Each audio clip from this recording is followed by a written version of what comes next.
मिर्ज़ा अवैस साहब जी, ये भी गुलाम हमदाबाद तो ने ते बाटा आर्ट्स दे भी शागिर्द ने ते अलहमदुलिल्लाह इन्हां नाल पहली मुलाकात हुई ते मैं इन्हां दे कोलों नाम जिहड़ा मोबाइल ते लगवाया। मैं कहा जी इहदे लिख दिओगे अवैस आर्टिस्ट, क्योंकि ये वाकई कुदरती चीज़ होंदी है कि अल्लाह पाक वालों ना कुछ चीज़ां मालक ने अनायत कीतियां होंदियां ने, वो आस अगर ज़ाहिर होनियां होंदियां ने ते वो फिर उस चीज़ नूं जिहड़ा ना देखिया कि जिस काम ने शुरू करते हैं पूरी दिल जमी दे नाल जिहड़ा ना उन्होंने लेंदे ने कि उन्होंने रफ नहीं समझते भी रफ करना वा, नहीं उन्होंने पूरी तवज्जो दे नाल जिहड़ा ना उहदी ड्राइंग उहदी कलर स्कीम उन्होंने लैके फिर करना हुंदा वा। ते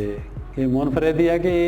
यह चीज़ जिहड़ी है किसी ने भी नहीं एडी तवज्जो दी कि खाना काबा जिहड़ा है ना ये ते काम होना चाहिए। ये अलहमदुलिल्लाह मेरे ख्याल दूसरी तीसरी दफ़ा बना चुके हैं तो बेहतर तो बेहतर जिहड़ा ना कर रहे हैं। उम्मीद है कि आइंदा भी इंशाअल्लाह ना इनू बेहतर करेंगे।